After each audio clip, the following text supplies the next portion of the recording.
Bonjour à toutes et à tous, j'espère que vous allez bien. Aujourd'hui, on se retrouve pour un nouveau débat. Donc, actualité et débat de Way Back to Africa. Ça démarre tout doucement, ça démarre tout doucement. Donc, aujourd'hui, on va parler du Bénin. Du Bénin, un pays qui fait beaucoup parler de lui sous différents aspects, notamment à travers sa diaspora. Donc, aujourd'hui, on va en discuter tranquillement avec des gens qui sont originaires du Bénin, des gens qui sont au Bénin, des experts du Bénin.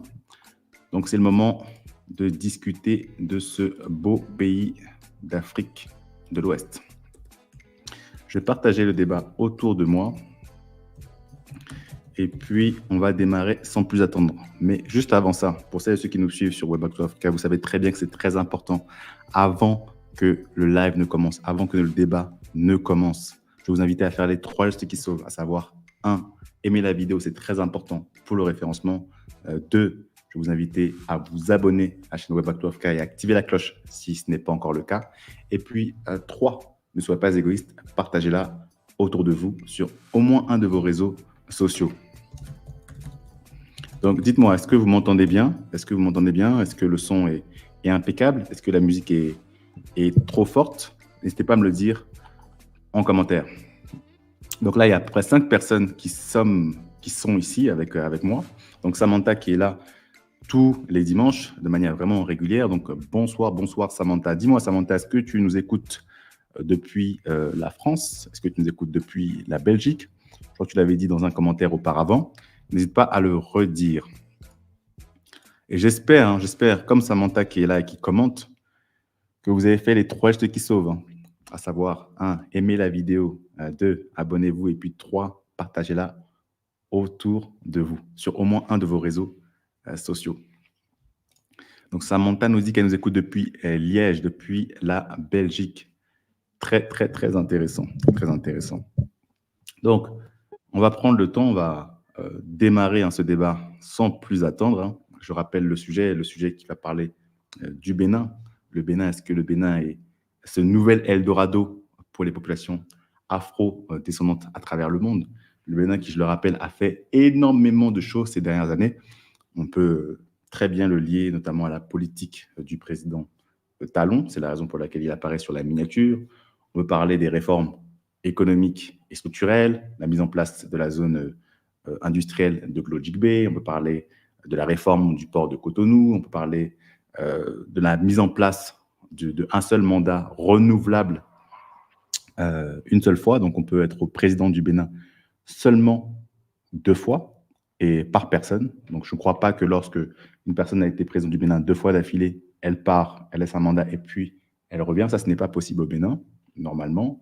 On peut parler aussi de toute la promotion et la valorisation de la culture au Bénin, notamment la restauration du palais royal d'Abomey, le retour des trésors pillés, notamment par la France, la mise en place, on va dire, d'attractivité, d'attraction. Je sais que ça peut être un peu choquant quand on parle d'attraction dans ce domaine-là, mais notamment toutes les attractions qui vont être liées à la mémoire de l'esclavage, notamment la création de ce bateau du retour. Vous connaissez déjà la porte du non-retour. Donc, ils sont en train de mettre en place un bateau du retour. Il y a le festival Vaudou, donc les Vaudou Days qui sont régulièrement mis en place depuis, je crois, maintenant 2 ans ou 3. Mes panélistes viendront confirmer ou infirmer ce que je dis. Je ne suis pas un spécialiste du Bénin. Le festival de musique We Love Ya, auquel j'ai participé cette année, qui était d'ailleurs très, très, très, très, très, très, très bien, et qui réunissait vraiment cette diaspora d'un peu partout. Il y a Gilles Christ qui nous salue depuis Dakar. Il est en vacances à Dakar. Big up à Gilles Christ. Passe de bonnes vacances à Dakar. Hello le Cap, bienvenue parmi nous. Les personnes qui nous suivent, n'oubliez pas de faire les 3 gestes qui sauvent. Je les ai déjà indiqués, je ne veux pas avoir à me répéter. Et puis pour continuer dans tout ce que fait le Bénin actuellement pour attirer cette diaspora afro-descendante, on peut parler aussi tout dernièrement de cette initiative qui a surpris énormément de personnes. Donc c'est marrant parce qu'en fait, je suis en train de rigoler, il y a des commentaires, il y a quelqu'un qui dit Paul Biya démissionne, mais c'est pas le sujet, Christian Touken, c'est pas le sujet aujourd'hui. On parle du Bénin, on parle pas du Cameroun. Le Cameroun qui est ce pays d'Afrique centrale avec le président Paul Biya. Et puis voilà, donc je reprends ce que je disais. Donc tout dernièrement, le Bénin a mis en place justement quelque chose qui a surpris, qui a fait grand bruit dans la diaspora, et qui est la mise en place de l'acquisition de la nationalité pour les Afro-descendants à travers le monde, qui arrivent à prouver qu'ils ont des ancêtres qui ont été victimes du commerce triangulaire et de la traite transatlantique. Donc, je vais faire monter tour à tour des personnes qui viennent du Bénin, des personnes qui connaissent le Bénin, des personnes qui vont pouvoir s'exprimer et dire justement si ce tableau est si magnifique que ça, ou bien il faudrait un peu nuancer et voir pire, que c'est totalement du marketing. Donc, je commence sans plus attendre avec ma première invitée. C'est une femme que vous connaissez. Elle a été interviewée sur Way Back to Africa. Je crois que c'est l'interview qui a le plus de vues sur la chaîne. Si vous ne l'avez pas encore vue, c'est le moment d'aller la voir. Donc, elle dit non, elle dit non.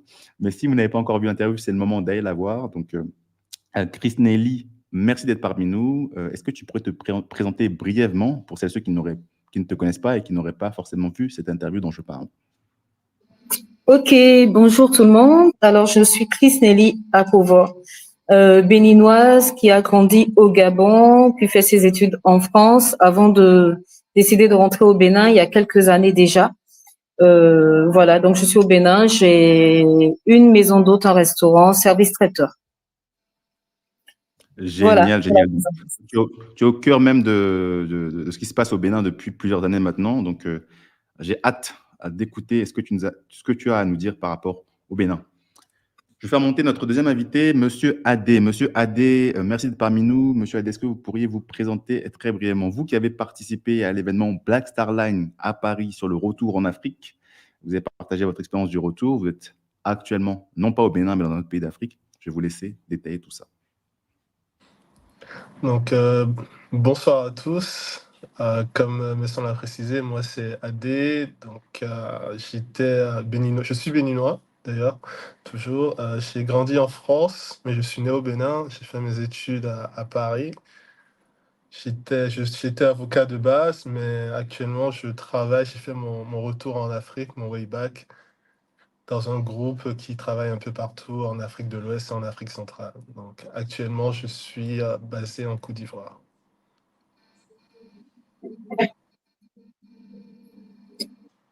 Merci beaucoup, Adé. Je vais faire monter notre troisième invité, donc, qui est présent actuellement, donc Franck Dossa, qui a créé Afropol. Je vais l'inviter à se présenter. Je ne sais pas pourquoi il n'a pas de caméra, si c'est un bug. En tout cas, Franck, si tu peux régler ce problème de caméra, ce serait génial. Franck, tu nous entends? Oui, je vous entends. Génial. Vous m'entendez? Oui, mais on ne te voit pas. Oui, je sais. Je vais... Ne t'inquiète pas, c'est pas grave. Tu peux te présenter très brièvement, et puis le temps que tu règles l'histoire de la caméra, pendant que les autres invités prendront la parole. Franck Dossa, est-ce que tu pourrais te présenter, s'il te plaît, pour celles et ceux qui ne te connaissent pas sur la chaîne Way Back to Africa? Oui, bien sûr. Franck Dossa, béninois d'origine. Je suis de la diaspora béninoise parce que même si j'ai vécu en Afrique la moitié de ma vie, je n'ai jusque-là pas vécu au Bénin. Et je travaille sur les questions de migration, développement, diaspora et développement depuis quasiment une vingtaine d'années maintenant. Ça passe vite. Depuis 2004, 2005. Et je dirige Afropol, qui est une plateforme qui se focalise sur le retour de la diaspora entrepreneuriale au Bénin et en Afrique. Et je suis basé à Genève, après un bon moment passé en Angleterre. Génial. Merci beaucoup, Franck. Merci beaucoup, Franck. Je vais reprendre avec Chris Nelly. On va rentrer dans le vif du sujet. On va essayer de faire un débat très qualitatif, sans faire trop de fioritures. Chris Nelly, selon toi, alors, est-ce que le Bénin est véritablement cet Eldorado pour les Afro-descendants? Eldorado, bon, le mot peut sembler fort. Mais tout dépend en fait des attentes des personnes qui décident de revenir. Qu'on ait déjà vécu en Afrique ou pas du tout, qu'on soit, voilà, quel que soit en fait le niveau d'afro-descendance, je veux dire peut-être des personnes qui viennent des îles, etc. ça, tout dépend vraiment de ce qu'on attend, selon moi. Le Bénin, pour moi, c'est un bon compromis pour quelqu'un qui veut découvrir un pays qui a encore gardé de l'authenticité, un pays dans lequel la culture est très accessible et même très visible, tout en gardant en fait ce côté petit pays, c'est-à-dire à mi-chemin entre une très grande ville ou entre un côté un peu plus village. C'est vraiment à mi-chemin. On peut y garder une qualité de vie et on peut avoir accès en fait à un peu tout ça, aussi à une proximité humaine. Donc quelqu'un qui recherche ça, oui, ce serait un très très bon compromis parce qu'ils peuvent s'installer, je pense, en douceur et avoir accès à toutes ces choses-là en fait. Mais je dirais pour nuancer tout de suite, même si je pense que ça peut être un bon compromis, mais il faut pas oublier donc que le Bénin reste un pays qui est aussi assez codifié. Donc pour quelqu'un qui vient le découvrir, il faut vraiment pouvoir prendre le temps aussi de décoder beaucoup de choses pour voir plus loin que ce qu'on peut voir de prime abord en première ligne. Voilà ce que je peux dire tout de suite. D'accord, d'accord. Merci beaucoup, Christine. De toute façon, on va rebondir dessus. Tu as dit beaucoup de choses sur lesquelles on va pouvoir creuser le sujet. Je vais directement donner la parole à Adé, voir si Adé, est-ce que tu partages ce qui a été dit par Chris Nelly? Est-ce que tu veux y apporter une certaine nuance, justement même avoir un point de vue contradictoire? Selon toi, est-ce que le Bénin est véritablement un Eldorado pour les afro-descendants? Un Eldorado, je dirais, il est difficile de dire oui. Également, je vois ce qui a été amélioré au Bénin, les démarches qui ont été faites par le gouvernement pour rendre le pays attractif. Ce qui est vrai, c'est que quand tu quittes l'Europe ou les États-Unis pour venir t'installer en Afrique, le Bénin ne vient pas dans ta tête comme le premier pays où tu souhaiterais t'installer. Alors que cependant, il y a beaucoup comme disait Chris Nee, il y a beaucoup de choses qui ont été faites, beaucoup de la culture y est accessible et on peut s'y épanouir assez vite, mais il reste quand même on va dire, des problèmes structurels qui persistent et qui peuvent vite transformer cet Eldorado en petit cauchemar. Donc, je reste nuancé sur ma réponse. Mais on développera plus. D'accord, d'accord. Tu es un peu dur hein, à ce petit Eldorado en cauchemar. Donc, très rapidement, ça peut basculer au Bénin. Donc, il ne faut pas croire tout ce qui est dit. C'est beaucoup plus compliqué que ça. Est-ce que Franck Dossa hein, qui a créé Afropol, donc Afropol, je le rappelle, hein, il a dit très brièvement, mais c'est surtout axé sur le Bénin, sur le retour au Bénin. Donc, selon toi, Franck, est-ce que le Bénin, c'est un Eldorado pour cette diaspora afro-descendante? Je pense que la formule que Chris Nelly a employée me plaît beaucoup parce qu'elle a essayé de nuancer un peu la réponse. Et je pense qu'en effet, ça dépend des attentes et de ce que chacun recherche. En ce moment, la Côte d'Ivoire est l'une des destinations les plus phares dans la sous-région pour les francophones. C'est plus adapté, je pense, à ceux qui recherchent un environnement plus proche de celui qu'ils ont quitté en Occident. Quelque chose de beaucoup plus, je dirais, urbain, beaucoup plus cosmopolite. Pour ceux qui recherchent quelque chose de plus ancré dans la culture, de plus ancré sur la communauté, je pense que le Bénin est une destination qui parlera à ces gens. Hier, j'ai rencontré une Ivoirienne qui me disait qu'elle avait vécu au Bénin et qu'elle a beaucoup aimé, qu'elle même préférait le Bénin. Donc, je crois que c'est vraiment une question de goût, de choix et de ce qui parle aux gens. Mais pour ma part, je pense que oui, le Bénin a le potentiel d'être un Eldorado pour ceux qui veulent retrouver leurs racines, surtout dans les communautés afro-descendantes et qui cherchent quelque chose d'authentique. C'est ce qu'on met en avant quand on essaie de vendre notre pays, c'est cette authenticité, cet aspect culturel. Et donc, je pense que ça a ce potentiel. C'est quelque chose qui est en développement depuis quelques années. une initiative, je pense, qui a été poussée vraiment par ce gouvernement qui a eu cette vision de développer cet aspect des choses. Donc, je pense qu'on n'y est pas encore, mais il y a beaucoup qui a été fait et je crois qu'on est sur le bon chemin.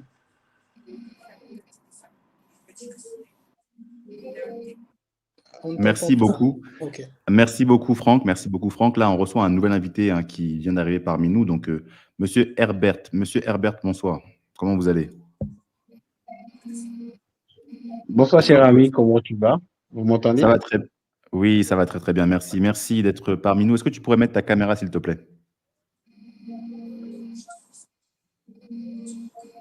Can you see me? Oui, c'est filmé, c'est filmé. Voilà, vous inquiétez pas, vous apparaissez bien à la caméra. D'accord.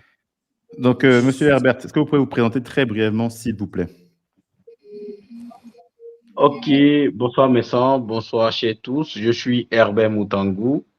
Je suis directeur commercial de la CIPI, la Société d'investissement et de promotion de l'industrie, en charge du développement de la zone industrielle de Glodigué. D'accord, très intéressant.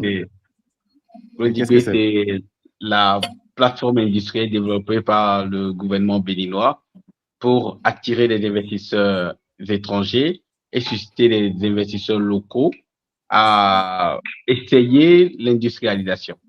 Parce qu'il faut retenir que le Bénin, pendant longtemps, a été un pays de commerçants, où tout ce que nous avons fait, c'est l'achat-vente. Aujourd'hui, avec le gouvernement actuel, nous essayons de changer les choses en poussant les gens vers l'industrialisation et de valoriser nos ressources naturelles. Et c'est pour cela que cette zone a été designée. Très, très intéressant, très, très intéressant. Pour vous, on va rentrer encore plus dans le vif du sujet. Ça va être une question très particulière, Herbert. Donc, il faut savoir que là, tu as parlé d'une chose très intéressante. Tu dis que le gouvernement béninois essaie d'attirer les investisseurs étrangers. Quand on dit étranger, il y a aussi l'aspect afro-descendant aussi qui rentre en compte. Effectivement. Qui sont rattachés aussi au Bénin. Donc, comment, par exemple, quelqu'un qui est dans la diaspora aujourd'hui peut être intéressé pour se dire je vais investir au Bénin? Qu'est-ce qui est mis en place pour faciliter ça? Ou est-ce que c'est... Bon, là, toi, tu es directeur commercial de la CIPI, donc tu ne peux pas dire le contraire ici sur cette chaîne, mais qu'est-ce qui est mis en place justement pour favoriser cet investissement de la diaspora? Donc, le premier conseil que je donnerais, c'est déjà s'informer. Aller comprendre les mécanismes mis en place, aller lire les lois, aller lire tout ce qui est documents d'incitation, d'accord? D'abord, c'est de s'informer. Mais monsieur Alberto, vous êtes là actuellement, vous pouvez nous vulgariser tout ça. Ils n'ont pas besoin d'aller lire, ils ont besoin seulement de vous écouter. Qu'est-ce que vous pourrez partager avec nous ce soir, justement, qui pourrait inciter la diaspora afro-descendante à venir investir au Bénin? Alors, la première chose, c'est de commencer par dire qu'aujourd'hui, le Bénin is the place to be. Ça, c'est la première chose. Bénin is the place to be. Il y a un gouvernement qui est vraiment regardant sur le développement industriel pour participer au développement socio-économique de notre pays. Ça, c'est la première chose. La seconde chose, nous avons mis en place des lois qui permettront aux investisseurs de se retrouver dans un espace vraiment neutre, où ne joue pas la politique, où ils n'ont pas besoin de passer par un tel ministre ou une telle agence ou un tel département pour pouvoir avoir les agréments. Nous avons un guichet unique. Alors, maintenant, si tu me permets, je vais parler de ce que je sais, la zone industrielle de Glodigué. Allez, tu peux aller. Alors, GDI est designé effectivement pour attirer ou pour permettre à tout investisseur, que ce soit locaux ou étrangers, spécialement les afro-descendants ou toute personne voulant faire l'expérience de l'Afrique et particulièrement celle du Bénin, leur permet d'être dans un environnement de business avec un modèle économique différent de ce qu'ils ont l'habitude de voir. Donc, pour ce fait, le gouvernement béninois a mis en place une loi, la loi sur les ZES, les zones économiques spéciales en République du Bénin. Dans cette loi, nous avons plusieurs régimes. Nous avons un régime qui vous permet de produire sur place et de réexporter hors des espaces CEDEAO. Un autre régime qui vous permet de faire une innovation de rupture ou une innovation descriptive en pénétrant le marché du Bénin ou de l'Afrique de l'Ouest, plus précisément celui de la CEDEAO, avec sans oublier le voisin du Nigeria à côté. Donc, avec cette loi, vous ne parcourez forcément pas tout le système administratif béninois parce que, en son sein, la GDIZ a un guichet unique. Et ce guichet unique regroupe toutes les administrations béninoises, si je puis le dire ainsi, sans en abuser. C'est que Donc, vous en fait, n'avez pas besoin. ce que vous dites, c'est que quand ils vont à la GDZ, donc à la Logic Bay Industrial Zone, ils n'ont pas besoin d'aller en ville, d'aller faire différentes formalités. Ils vont directement à un seul endroit pour régler toutes leurs formalités. Ils veulent créer leur entreprise, ils vont là-bas. Ils veulent avoir des agréments, ils vont là-bas. Toutes les administrations sont au même endroit. C'est ce qui facilite le business d'un point de vue administratif, c'est ça? Je dirais encore plus, ils n'ont même pas besoin de se déranger. Ils ont Herbert et puis son équipe. Ils ont Herbert et puis son équipe qui font tout le boulot pour eux. Allô Herbert, je veux créer une société.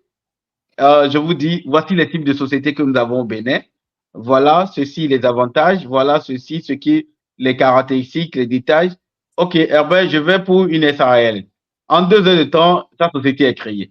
Depuis mon bureau. Je n'ai même pas besoin de quitter le bureau. Première étape. Eh bien, j'ai envie d'investir dans tel. Qu'est-ce que tu me proposes? OK, la loi prévoit tel pour tel. Où est-ce que tu veux aller? Où est-ce que tu as envie de faire? Qu'est-ce que tu as envie de faire, etc. Vous comprenez? C'est le système mis en place permet aux gens de ne plus perdre du temps, en fait. Parce que nous entendons, hein, quand les gens reviennent au pays, le plus difficile, c'est de s'intégrer. C'est d'avoir les bonnes informations. C'est de côtoyer les bonnes personnes afin de ne pas, 1, perdre le temps, 2, perdre leur argent. Vous comprenez? Ou 3, ne pas se décourager et de repartir d'où ils viennent. Ce système est mis en place. Et la bonne nouvelle dans tout cela, c'est que l'administration aujourd'hui est très jeune. Il n'y a plus les papas de 60 ans, sans en abuser bien sûr, pour vous faire chier ou pour vous dire, pour vous rappeler que vous êtes jeune. Non, vous avez en face de vous des jeunes qui peuvent effectivement, lors d'un pot, vous expliquer exactement ce qui se passe au pays. Et je pourrais dire, entre parenthèses, que c'est le moment pour nous jeunes de nous intégrer et d'empêcher les étrangers. Quand je parle d'étrangers, je parle d'autres personnes que nous, afro-descendants ou nous de la diaspora, de venir profiter des opportunités que nous sommes en train de mettre en place au Bénin aujourd'hui. D'accord. Parfait. Merci beaucoup, Monsieur Herbert. Je vais laisser la parole à qui le veut. Je voyais Monsieur Régis, Monsieur Adé faisait un peu la tête pendant que Herbert parlait. Est-ce que vous confirmez, est-ce que votre compatriote dit ou vous n'êtes pas, le cerveau n'est pas si ravissant que ça? Non, pas du tout. Déjà, je veux d'abord saluer Herbert, que je connais très bien, et je suis très ravi de voir son visage. Ça me fait plaisir. Non, tout ce qu'il a dit sur Glotigwe, sur la zone, c'est vrai. Mais comme il a dit, c'est dans un processus d'industrialisation. Donc, c'est à destination des afro-descendants qui ont des entreprises ou qui ont un certain capital et qui veulent, par exemple, venir investir dans le soja ou venir investir dans le coton. Et c'est vrai que Claude Higuet est une bonne vitrine pour attirer les investissements et attirer des investissements afro-descendants et de la diaspora. Et comme il dit, c'est vrai que ce serait bien que ce soit plus les gens de la diaspora qui bénéficient de ces avantages.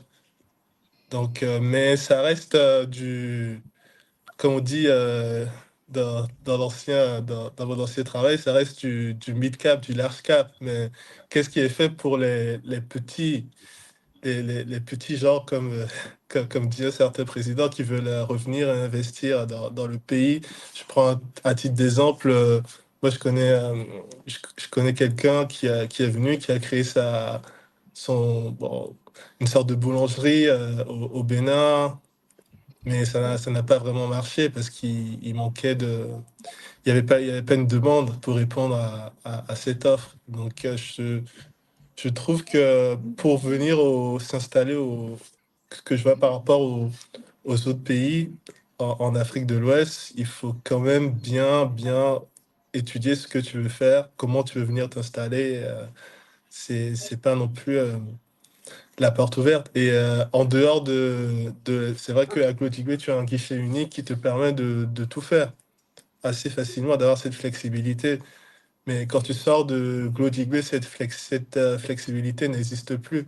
On est toujours dans ce régime un peu rigide pour obtenir des autorisations, pour pouvoir exercer certains métiers ou faire du commerce, rien qu'ouvrir une boutique.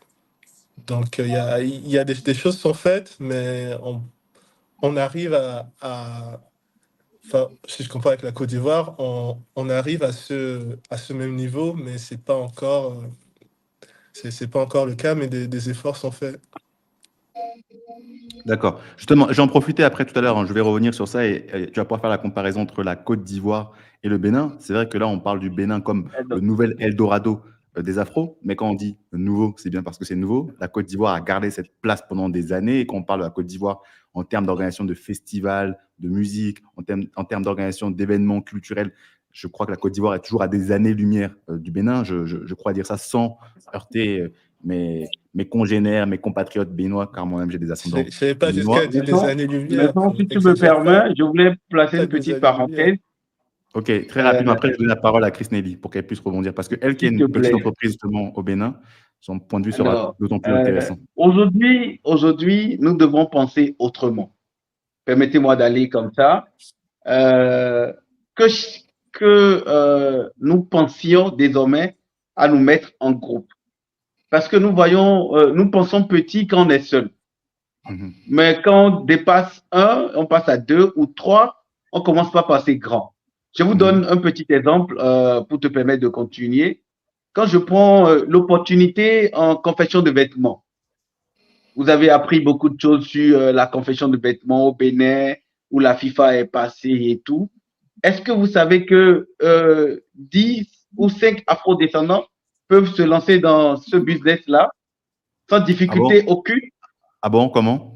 Oui, Monsieur sans difficulté aucune. Comment sans difficulté aucune? Sans difficulté aucune. Comment? Dites-nous comment. Je vous explique. Créer une société, c'est rien du tout au Bénin aujourd'hui. Vous comprenez? Lever des fonds également, c'est rien du tout au Bénin aujourd'hui. Alors, lorsque vous prenez une usine de confection de vêtements, c'est à peine 2,5 milliards ou 3 milliards maximum, si je prends le BFR et le CAPES. Donc, 2,5 milliards. 2,5 milliards. Donc, vous dites c'est rien, c'est à peu près 3 millions d'euros. Donc, pour vous, c'est rien. C'est 3 millions d'euros, c'est rien.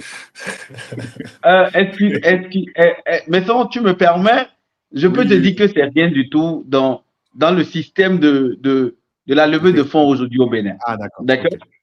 Alors, aujourd'hui, nous avons des difficultés parce que nous voulons avoir nos petits 10 millions ou 20 millions pour lancer notre propre business. Alors, avec ça, nous ne pouvons lancer qu'un petit business. Tu as pris l'exemple de pâtisserie ou quelqu'un a pris l'exemple de pâtisserie. Si cette personne m'avait constaté, j'allais lui dire, viens dans la zone, je te fais un business model où tu installes ta pâtisserie et ça marche. Parce qu'aujourd'hui, j'étais pas. Oui. Monsieur Herbert, avec vous, on devient riche automatiquement alors. Automatiquement. Automatiquement. Non, mais ça, nous avons vu les autres faire. D'accord? Nous avons vu la facilité avec laquelle les autres font.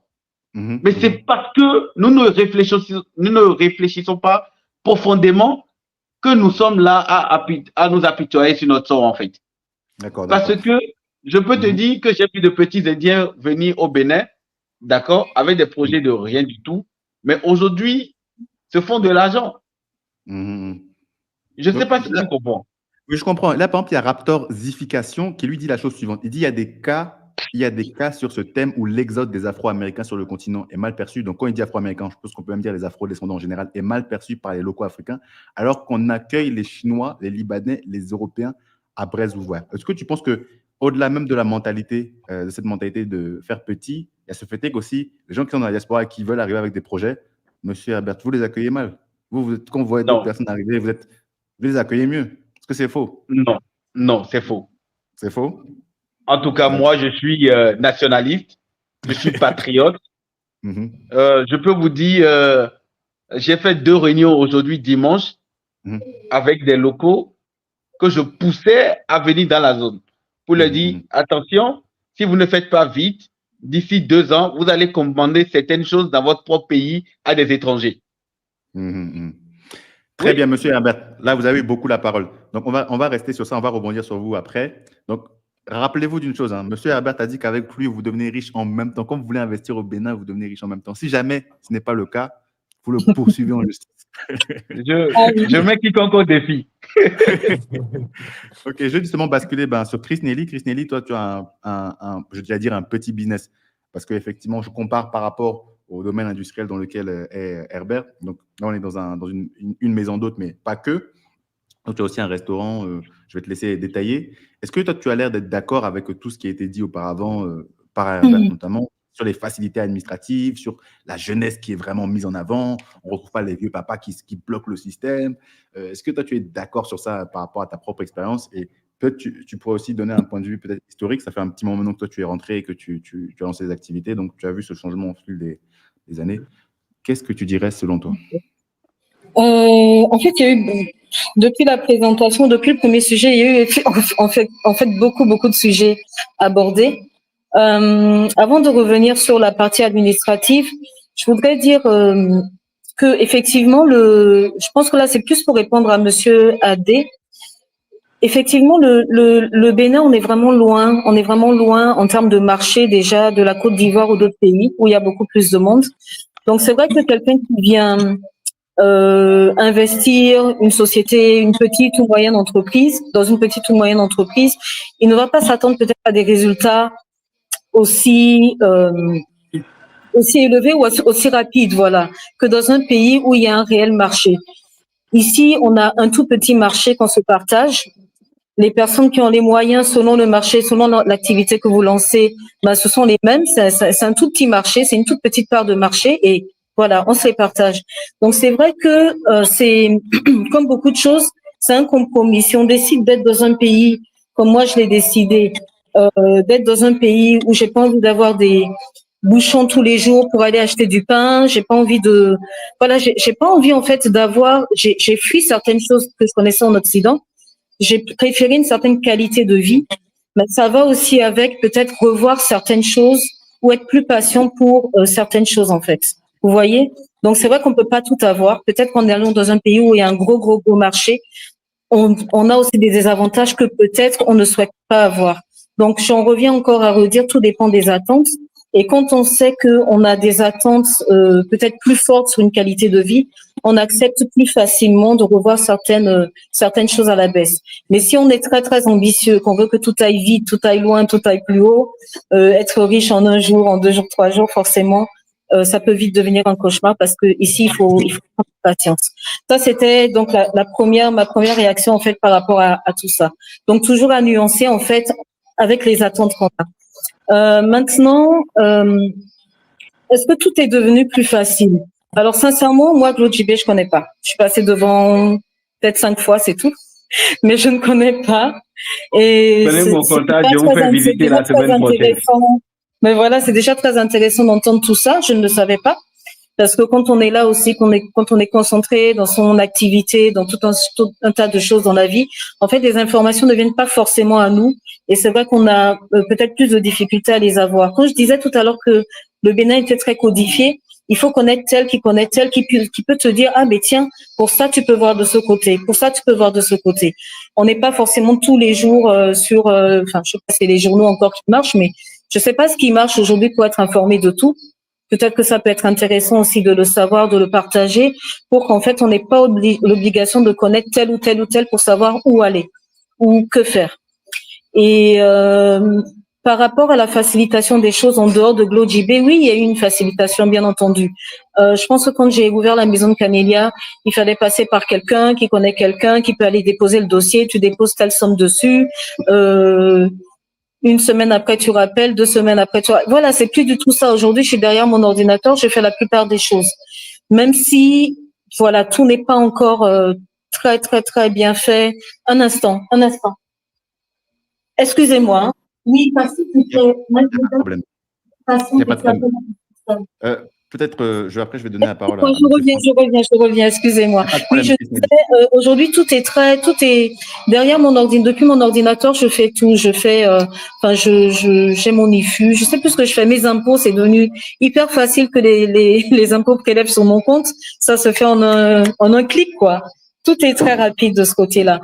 Mais il y a malgré tout voilà des améliorations et c'est normal. On va pas dire que tout est parfait parce qu'une fois qu'on a cliqué, parfois il faut quand même aller imprimer, aller redéposer le papier là, revenir pour voir la personne qui s'est levée, etc. Donc il y a quand même toujours des codes. Et quand tu les connais pas, tu vas toujours être très très impatient parce que ça ne va pas vite. Ça ne va pas vite malgré ces grandes améliorations. Voilà un peu ce que je peux dire. Je ne sais pas si j'ai répondu à la question sur la facilitation digitale et tout ça. Mais justement, peut-être très, très rapidement par rapport à ce sujet du fait que le Bénin est un pays très codifié et qu'à chaque fois, il faut connaître des gens. Chris Nelly, dans un domaine, moi, qui m'a assez surpris, c'est vrai qu'en étant au Togo et en passant la frontière au Bénin, c'est par rapport aux forces de l'ordre. Moi, j'ai l'impression maintenant qu'on va au Bénin, les forces de l'ordre vont être moins corrompues. C'est-à-dire que effectivement, on va moins être dérangé, on va moins être arrêté pour demander qu'on te paye le café, qu'on te paye le coca, etc.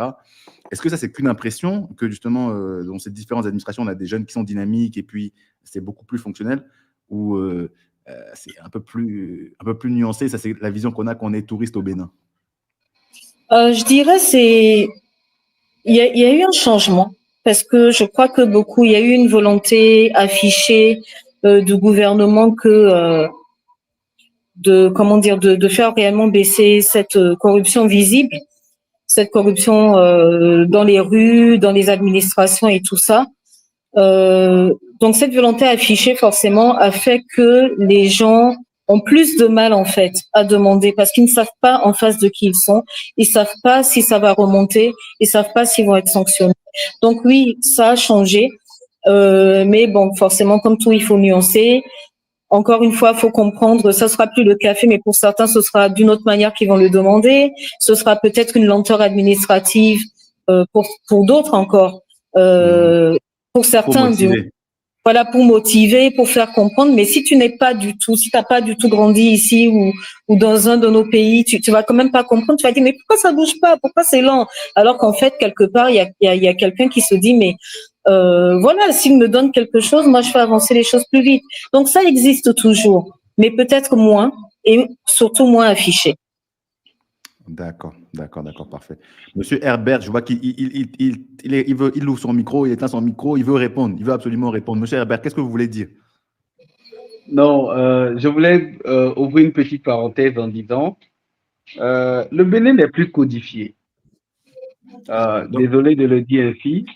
Je vais profiter peut-être pour faire la nuance. Là, on a en face de nous Chris Nelly qui est une entrepreneur au Bénin et on a monsieur Herbert qui est lui directeur commercial d'une plateforme qui est entre le privé et entre le gouvernemental. Donc, c'est pour nuancer un peu les deux points de vue. Non, je veux bien la rencontrer. Vu qu'elle est au Bénin, je suis disposé à la rencontrer. En réalité, nous avons pris pour habitude que l'information vienne à nous.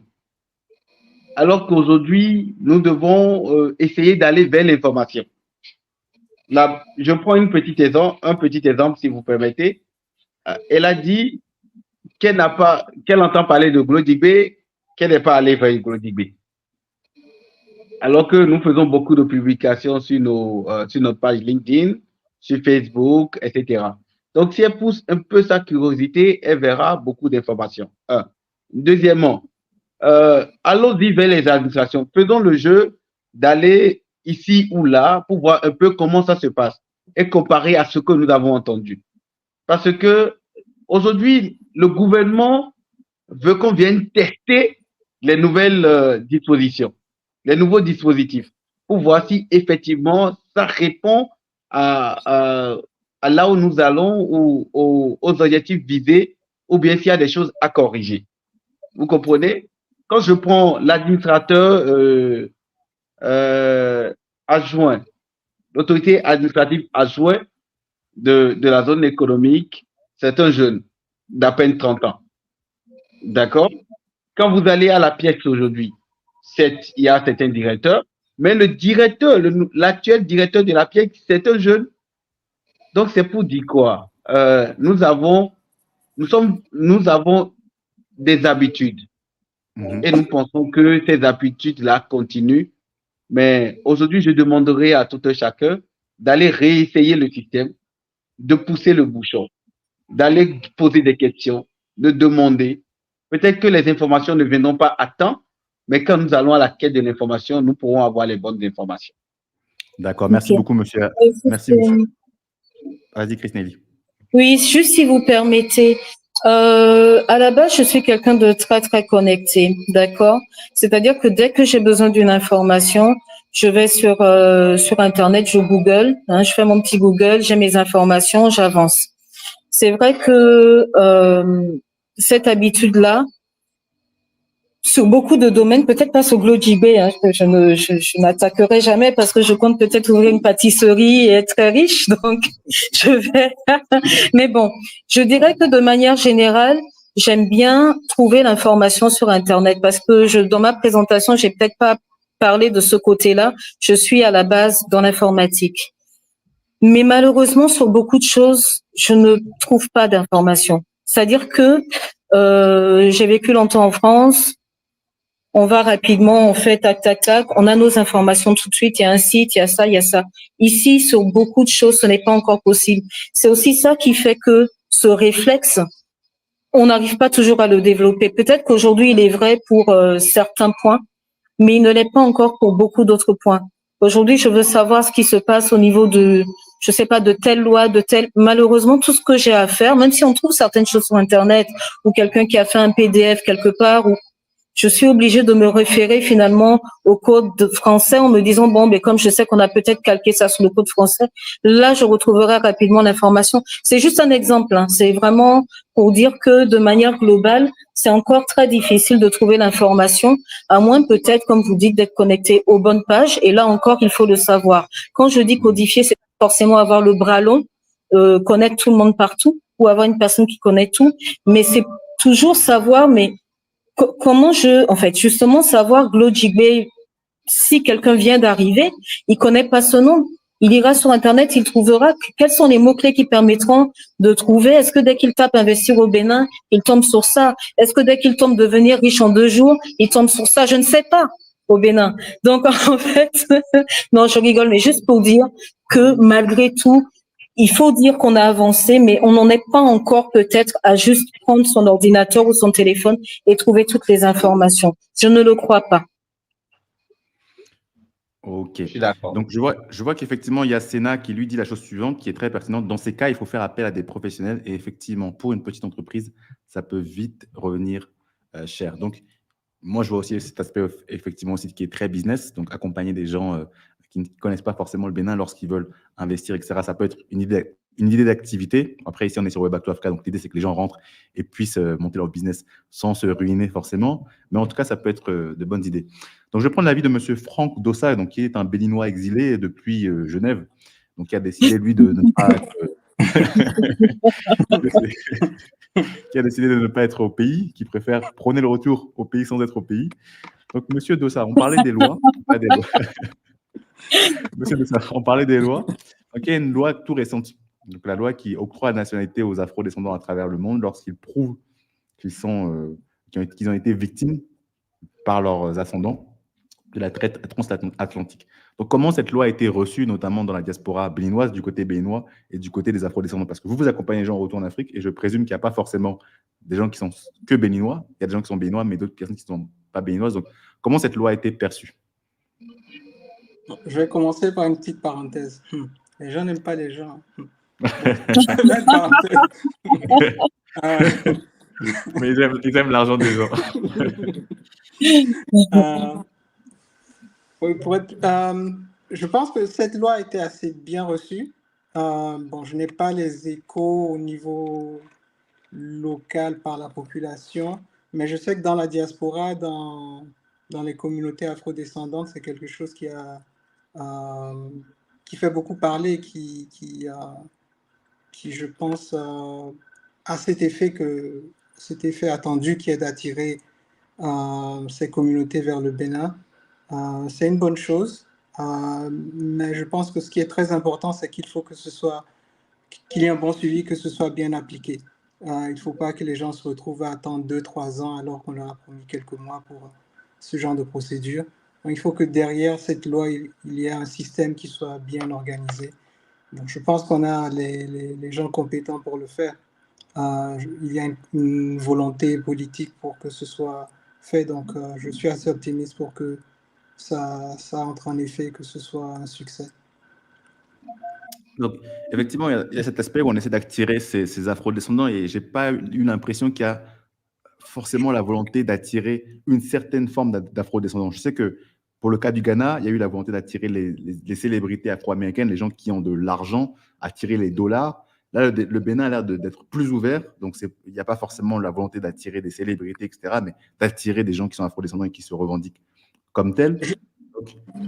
Je pense, excuse-moi de t'interrompre, je pense que c'est dans une suite logique, oui. Parce que si on regarde les interactions qui ont été faites, il y a pas mal par exemple avec la Martinique, les Antilles, il y a pas mal de choses qui ont été faites, par exemple autour des trésors royaux qui ont été ramenés, une exposition a été organisée, je crois que c'était bien en Martinique.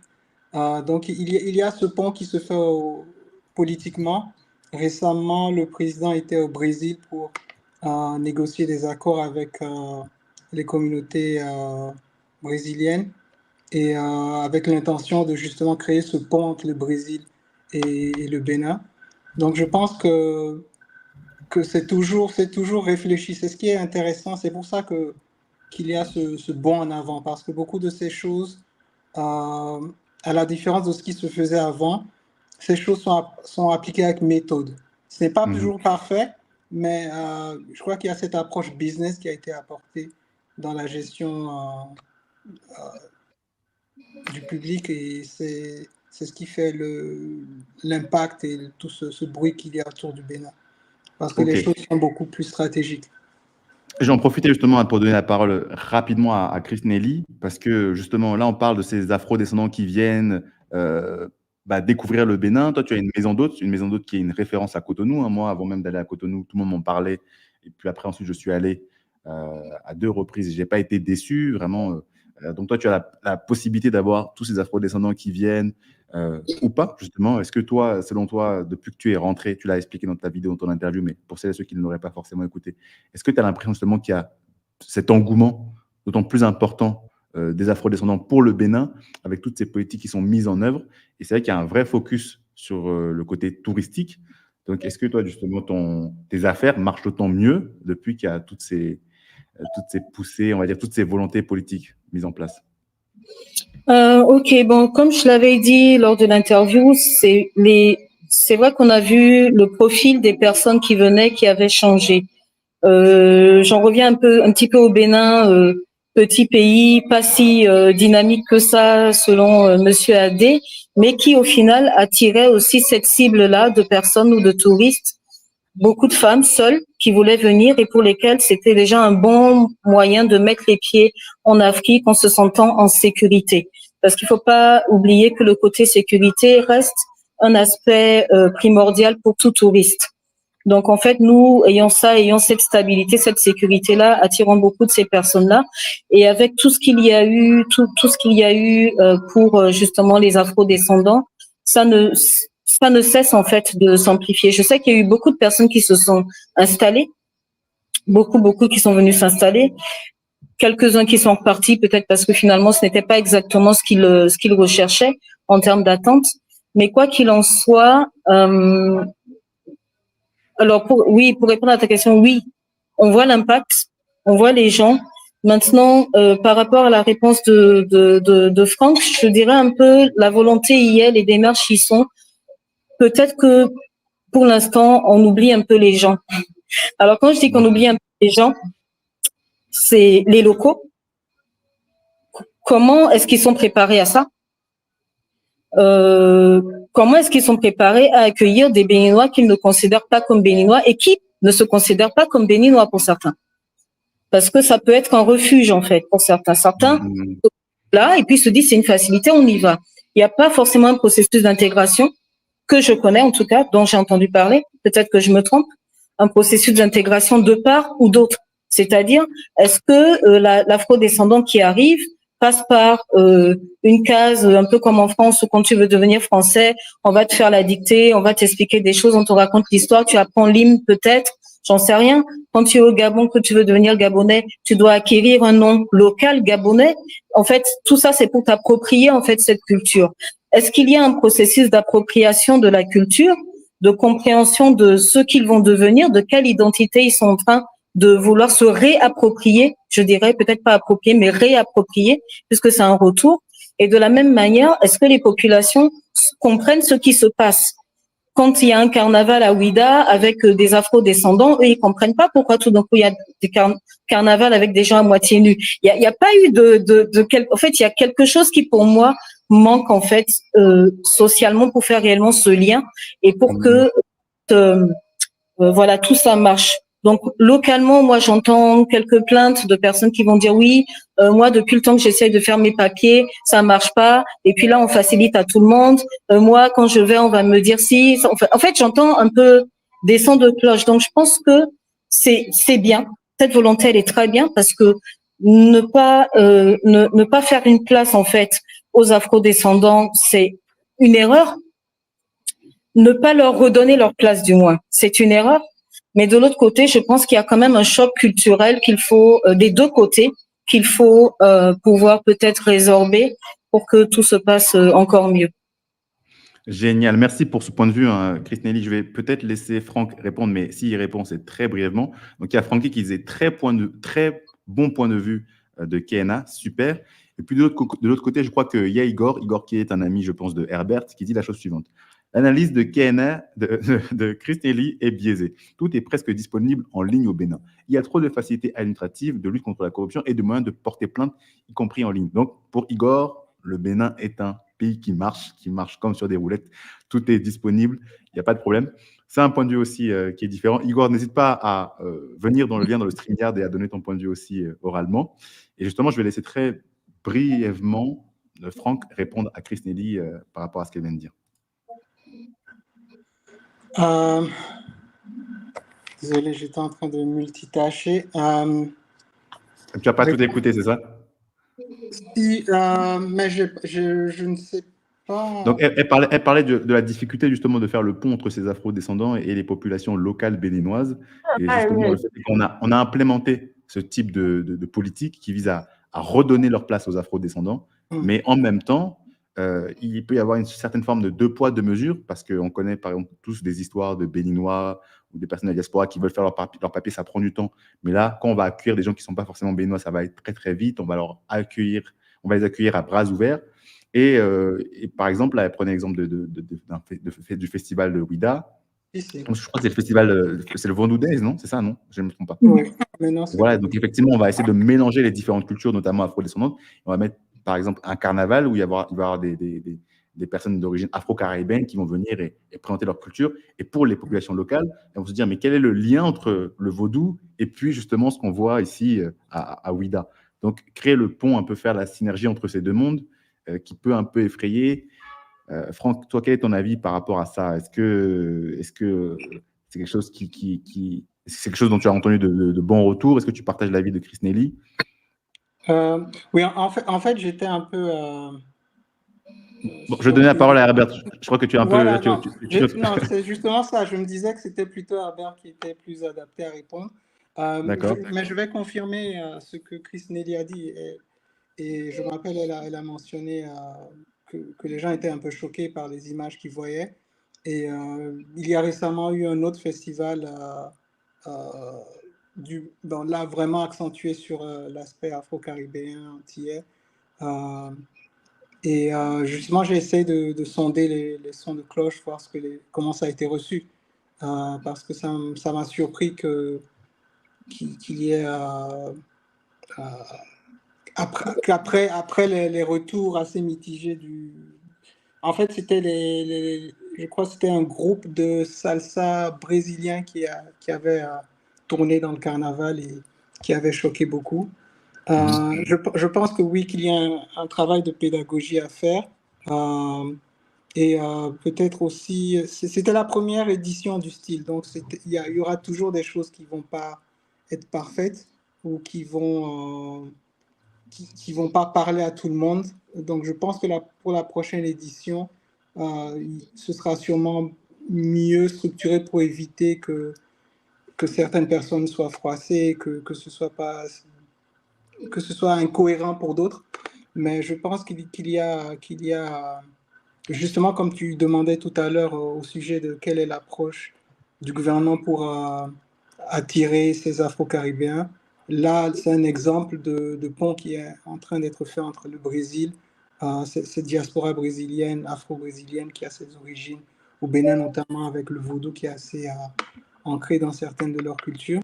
Mais je pense que oui, il y a ce problème où on est focalisé sur les grosses structures, les gros capitaux, les grosses initiatives. Et c'est un peu difficile pour les petits entrepreneurs, mais c'est partout pareil, je pense. Je J'en sais que dans profiter, le Franck. monde... Franck, j'en Oui. profite justement. Je vois que Herbert, hein, il est encore en train de se dandiner. Il veut dire quelque Avec chose. Il veut dire plaisir, quelque chose. avec plaisir. Herbert, justement, pour toi, effectivement, et puis on sait que dans la diaspora afro, les gens ne sont pas forcément tous des capitaines d'industrie avec des moyens colossaux. C'est vrai que par exemple, pour les populations, si on prend l'exemple des populations chinoises ou indiennes, rien que numériquement, en fait, on va trouver plus ce type de personnes-là dans ces populations et qui vont être amenées à investir dans d'autres pays. Donc, en fait, oui. Mais ça, la DPME, Oui, Herbert. la DPME, oui, est là aujourd'hui pour accompagner les petites et moyennes entreprises. D'accord. Et qui est à la tête de la DPME? Dis-moi. C'est M. Laurent Gangouet, l'ex-directeur général de la pièce, que le président a dépêché pour aller corriger les choses à cause du succès que la pièce a eu aujourd'hui et l'impact que la pièce a eu aujourd'hui dans l'attractivité des investisseurs étrangers et la suscitation de ces investisseurs locaux, la DPME. En fait, aujourd'hui... Herbert, avant de te laisser justement vraiment creuser le sujet, on va être pragmatique. On va vraiment donner des exemples. Là, tu dis effectivement, c'est facile, que les gens qui viennent avec même des petites structures peuvent gagner beaucoup d'argent au Bénin, notamment les afro-descendants qui veulent. On parle de l'Eldorado du Bénin, donc pour les afros. Donc, concrètement, Herbert, quelles sont les opportunités pour les afros qui veulent rentrer au pays, qui veulent venir au Bénin, qui veulent gagner de l'argent? Qu'est-ce que toi, tu leur conseilles à l'heure actuelle? Donc, quoi ils peuvent investir?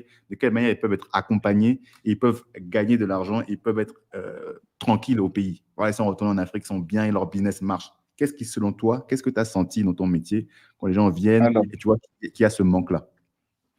Merci, Vincent. Je vais d'abord faire une petite parenthèse. Le gouvernement a pris un décret il n'y a pas longtemps et le Votoum Day passe à 4 jours. Donc, on a 4 jours de vacances. Avant, c'était combien? Avant, une seule journée, le 10 janvier.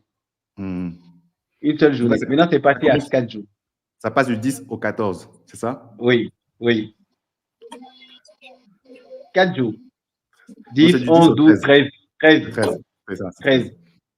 Donc, c'est récent. Parce que le gouvernement a senti qu'il n'y a pas beaucoup de jours consacrés à la chose pour introduire de nouvelles choses et pour permettre aux gens de préparer leur arrivée au Bénin et de venir vivre l'événement afin que le brassage culturel soit effectif. Je pourrais partager avec toi le décret après ceci que tu pourras partager avec ta communauté pour qu'ils soient informés. Première chose. Deuxième chose, les afro-descendants, quand ils veulent venir au Bénin, ils passent par des amis, pas des connaissances, qui n'ont pas forcément l'information du terrain. Et lorsque vous venez sur un territoire sans avoir fait une étude de marché et vous venez avec le même business, attendez-vous à ne pas avoir un succès rapide parce que vous n'avez pas fait au préalable une étude de marché ou vous ne savez pas où implémenter votre business ou vous ne savez pas qui pourra vous accompagner dans le business. En fait, c'est ça le problème. Mais si tu me connais, tu m'appelles, je suis au Bénin, eh ben, je veux revenir, je veux ouvrir une boutique de chaussures. Mais ça vient et ça marche et tout, sans savoir effectivement quel type de chaussures moi-même je porte, sans savoir où est-ce qu'il faut mettre cette boutique-là pour que ça marche. Quel est le réseau que tu dois avoir pour pouvoir faire passer ton business? En réalité, c'est ça le problème. Ce qui fait que quand ils viennent au pays, ils n'ont pas les bons contacts, ils n'ont pas la bonne connexion et c'est difficile d'intégrer le marché. Donc finalement, Chris Nelly a raison. Chris Nelly a raison. Il faut connaître les gens, il faut connaître l'information pour se débrouiller au Bénin. Non, il faut aller demander. Aller vivre les agences. Il y a de jeunes, je t'ai parlé de l'ADPME, je t'ai parlé de l'APIEC, je t'ai parlé de GDIZ. Allez poser des questions. Prenez une journée pour parcourir les administrations juste pour avoir un contact. Pour être fier de dire au ministère de l'économie, j'ai telle personne que je connais, que j'ai rencontrée aujourd'hui, qui ne faisait pas partie de mon réseau. À la DPME, j'ai quelqu'un que je connais aujourd'hui qui ne faisait pas partie de mon réseau. À l'APIEX, j'ai rencontré quelqu'un que je connais aujourd'hui qui ne faisait pas partie de mon réseau. Et comme ça, vous posez des questions auxquelles vous aurez de réponses. Parce que... Mais je vais te couper très rapidement parce que c'est vrai que toi et moi, on se connaît et qu'on a beaucoup été... on a eu des situations similaires dans lesquelles il y a eu des gens qui étaient pas originaires du continent qui venaient. Et c'est vrai que ces personnes qui viennent et qui veulent investir dans nos pays, elles, ce qu'elles font, et c'est très fort, elles prennent 1, 2, 3 journées, elles vont dans toutes les administrations, elles posent des questions, elles ont une liste de questions à laquelle elles ont des réponses. Et une fois qu'elles ont elles ont toutes les réponses à leurs questions, elles investissent. Et c'est vrai que j'ai vu personne de nos communautés africaines, afro-descendantes venir et se plier au même exercice. Et ça, effectivement, je suis totalement d'accord avec toi, Herbert. Parce qu'ils ne pensent forcément pas des amis et des connaissances. Donc, tu penses qu'il y a un manque de professionnalisme de la part des afro-descendants lorsqu'ils veulent investir, lorsqu'ils veulent faire des choses? Non, pas de professionnalisme, je dirais de curiosité. Okay. Parce que je puis comprendre que tous ces descendants-là sont d'abord des cadres, des intellectuels. D'accord? Depuis leur position d'intellectuel, ils doivent réfléchir autrement que la parenté ou la fraternité, etc. Ils doivent mettre le costume ou aller influencer l'administration, comme j'ai l'habitude de le dire, et de poser des questions. Okay. Je reçois beaucoup qui viennent, je suis venu au pays pour prendre 2-3 renseignements sur les conditions d'investissement au Bénin. Je suis content. Même si je sais que derrière, il y a un petit bluff, je suis content parce qu'il a pris le risque de venir. Je te donne un exemple très simple. Vendredi, il y a un monsieur qui est venu du Maroc, qui a bousculé mon bureau pour dire, monsieur Herbert, j'ai pris votre numéro sur Internet, je veux vous voir aujourd'hui, tout de suite et maintenant. Il dit, il n'y a pas de souci, vous êtes déjà là, asseyez-vous. Je travaille avec un groupe marocain. Nous œuvrons à ramener des investissements marocains au Bénin. Mais je n'ai pas d'informations. Je l'ai pris moi-même, j'ai fait le tour de la zone, je lui ai expliqué le modèle économique, je lui ai remis tous les documents relatifs aux conditions d'investissement dans la zone. Je lui ai même donné le code des investissements du Bénin pour qu'il ait le choix entre venir dans la zone ou investir au Bénin. Ouais, parce que toi, tu es nationaliste. Au-delà même de ton travail qui est de faire venir les gens dans la zone, tant qu'ils investissent au Bénin, pour toi, c'est déjà un succès, c'est ça? Je suis d'accord, parce que c'est oser le Bénin, comme on a l'habitude de dire aujourd'hui. C'est oser le Bénin, redécouvrir le nouveau Bénin. Et c'est ce que d'autres ne font pas. Et je les comprends. Ils sont sceptiques. Ils ont la peur d'être arnaqués. Ils ont la peur d'être si. Mais venez d'abord en vacances, parcourez les administrations, allez déranger tout le monde, bousculer et collecter d'abord les informations. Après la collecte des informations, vous allez mettre en place votre plan d'action. Deuxième chose, tout n'est pas écrit. C'est ce qui est dangereux. Tout n'est pas écrit. Chris Nelly a raison. Non, quand je dis tout n'est pas écrit, c'est depuis leur position. Ils n'écrivent pas ce qu'ils veulent faire. Ils ont une idée, ils ont une pensée, et c'est par rapport à cette pensée qu'ils descendent. Alors qu'aujourd'hui, on a besoin de choses écrites. Qu'est-ce que vous avez prévu de faire au Bénin? Voilà. Quand vous parlez d'investissement, vous voulez investir dans quoi? Qu'est-ce que vous avez déjà écrit par rapport à cet investissement? Même si c'est prévisionnel. Quand tu conseilles vraiment d'avoir ce business plan, en tout cas d'avoir quelque chose de formel sur lequel on peut se baser pour ensuite maintenant… Draft. Même si c'est un draft. Pas forcément un truc régulier. Même si c'est un draft. Parce qu'aujourd'hui, quand vous venez vers moi, je vais vous poser la question de savoir où est-ce que vous allez. Si vous n'avez pas de réponse, la discussion devient un peu plus complexe. Parce que je ne sais plus comment vous orienter. Parce qu'il n'y a pas un travail de fond qui a été fait en amont. C'est également ça. Aujourd'hui, l'Afrique n'est plus, ou le Bénin n'est plus ce pays où on peut descendre juste avec des idées. Il faut descendre avec des idées mises dans des documents, pas écrits, pour prouver une chronologie de ce qu'on a envie de faire. Et sur place, on va vous dire non, ici, refaites ceci, réorientez cela, faites ceci, etc. Je mets au défi un seul afro-descendant ou un gars de la diaspora qui viendra faire l'expérience avec moi et avec mon réseau et qui soit déçu. Il n'y en a pas. Parce que je sais exactement vers qui l'orienter. Effectivement, Et la bonne nouvelle, c'est que nous sommes tous jeunes. Il n'y a plus de barrière de vous êtes qui, vous faites quoi. Non. Champion, tu veux quoi? Qu'est-ce que tu veux? Où est-ce que tu as envie d'aller? De quoi tu as besoin? Et on s'entraide, en fait. Ouais, c'est ça. C'est ça le problème. Là, parce que là, c'est bien, on a dressé un tableau, hein, mais M. Herbert qui est là, lui, c'est le Bénin, c'est tout beau, tout rose, c'est l'Eldorado. Il a fait son choix. Lui, la nuance, bon, il a fait des petites nuances, mais en tout cas, son choix est fait. Et c'est vrai que là, il y a un point qu'on a peut-être oublié, et j'aimerais justement poser la question peut-être à Chris Nelly et Herbert qui sont sur le terrain actuellement. C'est la question des infrastructures. Moi-même, maintenant, je ne sais pas, je ne l'ai pas encore dit publiquement sur la chaîne, mais ceux qui écoutent le live là vont le savoir, mais je suis au Rwanda. On compare beaucoup le Rwanda et le Bénin, en tout cas la trajectoire que prend le Bénin, notamment sur le fait que Cotonou, qui est la capitale économique, mais pas que, d'autres villes annexes du pays deviennent donc de plus en plus bitumées. Il y a de plus en plus d'infrastructures. Par exemple, je crois que c'est le centre administratif avec tous les ministères. Il va y avoir des hôtels qui ouvrent en pagaille. Donc, il y a ces infrastructures qui sortent un peu de partout. On dit aussi que Cotonou devient de plus en plus propre. Les gens font plus attention, ils ne jettent pas les choses n'importe comment. Il y a une vraie politique urbaine, disons.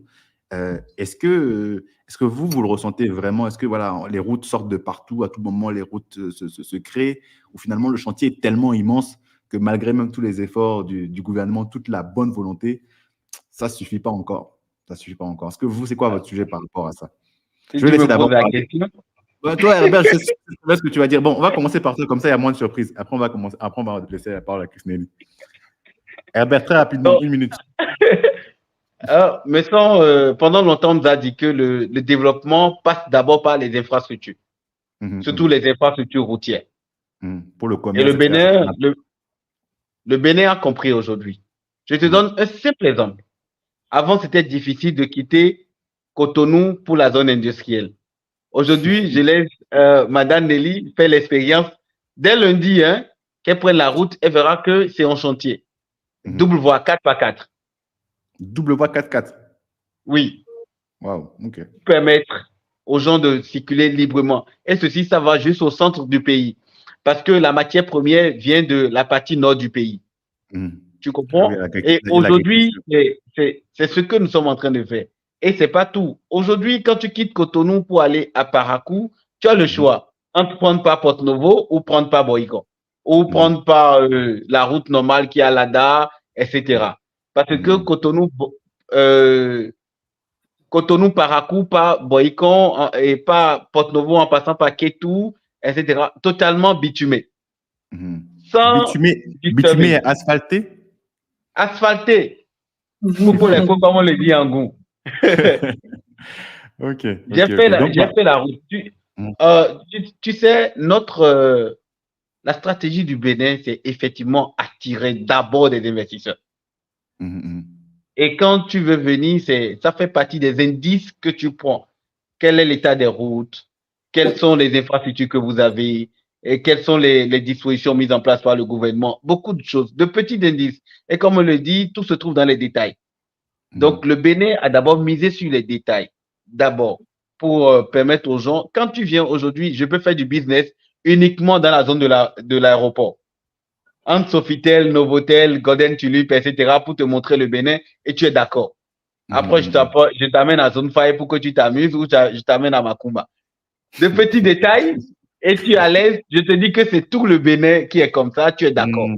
Je ne sais pas si tu comprends. Et aujourd'hui, Dieu merci, beaucoup de gens accompagnent le Bénin. J'ai rencontré, pour ne pas monopoliser la parole, jeudi, un investisseur étranger qui n'a plus envie de quitter. Il est passé par... non, il est indien, mais il a grandi à Dubaï. D'accord, ok. Donc, il est venu, je peux vous dire son nom, hein? C'est le propriétaire de la villa. Okay. Madame Nelly doit connaître la villa à Cotonou. Donc, lui, voilà, donc toi, tu expliques clairement que quelqu'un même qui a été à Dubaï, donc à Dubaï qui est vraiment l'exemple même de l'urbanisation, du développement, de la propreté, il est venu ici, il est venu chez vous à Cotonou là-bas, il a trouvé que ça respectait ses conditions de vie, son standard, parce que le pays est propre, on peut circuler. Et puis là, c'est vrai qu'on parlait de l'économie, on dit que ça permet de faire circuler les matières premières, le fait est que les routes soient bitumées, asphaltées, etc. Mais un autre point que moi je voudrais ajouter, c'est en matière de tourisme. C'est vrai que en étant dans une partie du Bénin, on va moins connaître une autre partie du Bénin parce qu'on aura des difficultés à s'y rendre, etc. Mais on permet à quelqu'un qui vient découvrir le Bénin de découvrir le Bénin globalement et pas seulement Cotonou, la capitale, comme généralement chez nous en Afrique, on confond la capitale et le pays. Parfois même on dit, bon, toi tu es, quand on dit toi tu es en Côte d'Ivoire, on pense que directement tu es à Abidjan. Quand on dit toi tu es au Rwanda, on pense directement tu es à Kigali parce que nos capitales finalement sont nos États. Là, donc là, le fait est qu'on mette en place des infrastructures qui relient les choses, ça permet de mieux découvrir le pays. Christine, je te dis qu'il a même cité des villes, il a cité de petits villages où il est en train de faire beaucoup de choses. Je te promets que j'étais sidéré. Je te jure que j'étais sidéré. Plus de 10 business en train d'être mis en place par lui. Il a dit qu'il ne veut plus quitter le Bénin. Et c'est allé jusqu'à une université. Oui, c'est allé jusqu'à une université. Là, je veux vraiment insister sur ce fait-là. Il y a des gens qui viennent en Afrique. On n'est pas dans une démarche de xénophobie ou de repousser les gens, etc. Moi, je suis juste dans une démarche d'inciter les afro-descendants à le faire également. Puisque après, ce serait pour pleurer, pour dire « Oh, mais c'est les étrangers qui viennent, qui font des choses, etc. » Vous avez aussi l'opportunité. Herbert dit qu'il y a toutes les facilités, que tout est en ligne, tout est clair, etc. En tout cas, appelez-moi. Allez le conseiller, allez comment ça s'appelle, le contacter. Si jamais ça ne marche pas, n'hésitez pas à revenir vers moi et me le dire. Et puis, j'irai le dénoncer publiquement sur Web Back to Africa. Donc, vraiment, faites l'effort. Faites l'effort. Si vous avez des idées, des projets, etc., tentez l'aventure, venez au pays faire de belles choses comme le fait Chris Nelly. Et puis, justement, Chris Nelly, je vais te laisser la parole. Est-ce que tu partages totalement l'avis de Herbert ou tu serais un peu plus nuancé? Non, bon, non, je ne vais pas tellement nuancer en fait sur ce sujet-là. La partie qui concerne les infrastructures, c'est un constat. Oui, c'est vrai que je ne fais pas le Bénin pour dire que c'est partout, mais à Cotonou, on le voit, jusqu'à une certaine partie du pays, on le voit. Je ne sais pas jusqu'à où, mais en tout cas, moi, je vois. Ce qui, moi, me marque le plus, c'est la propreté. Très sincèrement, je suis toujours très, très, très contente, très fière quand tous les 2 jours, je vois des personnes en train de nettoyer les routes, les rues qui habituellement ou qui avant étaient sablonneuses, avec des sachets, avec tout ça. Il n'y a plus rien de tout ça. Tout est propre. Et j'aime la verdure, ça, le nom même de ma fonction le montre. Donc aussi, j'aime bien le développement de petits espaces verts qu'il y a eu à travers la ville. Tout ça, ça fait partie du charme de Cotonou. Quand on revient, je parle bien de Cotonou, hein, pas du Bénin. En tout cas, pour le Bénin, je constate tout ça. Et quand on revient d'une ville beaucoup plus grande, de Dakar, d'Abidjan, tout ça, moi, je trouve que Cotonou a beaucoup de charme et développe beaucoup ce charme-là. À travers ses petites infrastructures, sa propreté et ses petits espaces verts. Voilà. C'est une signature, c'est une marque et je pense que il faudrait vraiment que quels que soient ceux qui prennent la suite dans quelques années, que ce soit considéré vraiment comme, voilà, pas une perte d'investissement, c'est vraiment un investissement parce que ça, c'est ça qui plaît aux gens, ça fait partie de ce qui plaît. Ça me plaît en tout cas. Et voilà. Je vais juste compléter avant de donner la parole à Franck, à notre ami Franck qu'on n'a pas entendu depuis un petit moment. C'est vrai on dit souvent que le Kigali, donc au Rwanda, est la capitale la plus propre d'Afrique. Et je vais vous le dire sans concession, et vraiment, je n'exagère pas sur cette chaîne, quand je vous dis qu'en comparant les deux villes, en comparant Kigali et Cotonou, Cotonou est sur la route de ce que fait Kigali en termes de propreté. Vraiment, c'est très appréciable le fait de voir une ville qui commence à se verdir, qui est propre. C'est très agréable. On peut marcher. Quand on parle, effectivement, quand on quitte l'aéroport, on peut marcher de l'aéroport sur toute la côte. On voit qu'on on essaie un peu de créer une promenade, même autour de la plage, etc. Donc, c'est très agréable, en fait, ce mode de vie. Et je peux comprendre tout à fait que quelqu'un qui n'est pas forcément béninois, mais qui, quand là, il arrive au Bénin et à Cotonou, il apprécie le cadre de vie parce qu'il y a beaucoup de choses à Cotonou et ça fait penser, hein, on a cette image effectivement des pays développés qui sont propres avec beaucoup de buildings, de grosses infrastructures. Donc, vraiment, si vous n'êtes pas encore allé au Bénin, à Cotonou, je vous invite véritablement à le faire. Franck, est-ce que vous voulez confirmer ou infirmer? Vous êtes un exilé depuis 20 ans ou bien vous êtes rentré entre-temps? C'est pas gentil. Non, je l'embête, il sait très bien que je l'embête. Franck, il faut enlever. Voilà. Donc, la dernière fois que vous étiez au Bénin, monsieur Franck, c'était à combien de temps? Bon, c'est vrai que mes frères, moi, nous sommes tous nés à l'extérieur. Et bon, c'était une destination de vacances pour nous. Mais en 2016, j'ai fait l'expérience de passer du temps, d'explorer, de découvrir l'écosystème. Donc, j'ai fait 6 mois. Je suis revenu à Londres pour un mois organiser mes affaires et je suis revenu pour 1 an et demi. Donc, 2 ans à tout casser. Et donc, je confirme parce que c'est à cette époque que les choses ont commencé à bouger. Le changement, oui, ça a commencé à bouger. Et je me rappelle encore la déclaration du programme du gouvernement qui avait été diffusé à la télé, qui était quelque chose d'assez nouveau et ça montrait vraiment quelque chose d'inattendu qui se préparait. Et je suis ravi de voir que ils ont tenu leurs promesses par rapport à vraiment transformer le pays. Il y a beaucoup de choses à faire, mais je voulais revenir sur certaines choses qui avaient été dites tout à l'heure. Je pense que le gros des problèmes pour ceux qui viennent, surtout les afrodescendants, tout comme les Béninois de l'étranger, comme on les appelle communément, le problème c'est le problème c'est une question de... Parce que l'entrepreneuriat, les gens ont tendance à minimiser l'entrepreneuriat quand ils ne maîtrisent pas le sujet. Ça a l'air facile vu de l'extérieur, mais c'est quelque chose de très, très compliqué. Qu'on soit en Occident, qu'on soit en Afrique ou en Asie.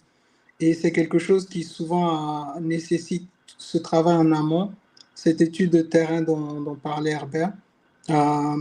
Et souvent, c'est aussi une question d'accompagnement parce que c'est quelque chose qui demande énormément d'efforts et de structuration. Je crois aussi que l'une des choses à mentionner, c'est pour ces étrangers qui viennent et qui font les choses facilement, l'un des avantages qu'ils ont, c'est parfois, ils viennent avec le capital aussi. Donc ça, c'est quelque chose qui souvent fait défaut.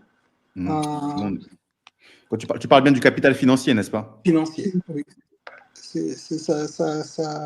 Ça raccourcit beaucoup de difficultés, beaucoup de complications. Je pense que, comme Herbert l'a dit, il faut venir découvrir. D'ailleurs, j'en profite pour placer un petit truc là. En fin d'année, on organise un business trip. Donc, pour ceux qui sont intéressés à faire ce pas, faire cette expérience d'études de terrain, de découvrir les opportunités, voir, palper du doigt vraiment l'écosystème, le terrain, c'est une bonne occasion. Prévue pour décembre. Je vais partager les informations plus tard avec toi. Je le mettrai dans la partie description et puis dans la partie commentaire également. Donc, n'hésitez pas à regarder dans cette partie-là pour retrouver les informations sur le business trip organisé par Afropol en fin d'année pour découvrir le Bénin. Oui, donc je pense que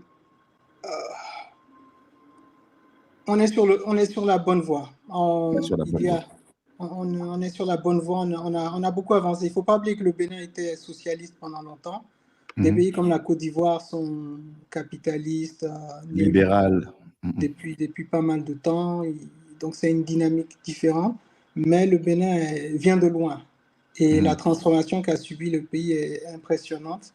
Ce n'est pas les Béninois qui le disent, c'est les étrangers, c'est ceux qui comparent l'évolution. D'ailleurs, le pays est sorti de la liste des pays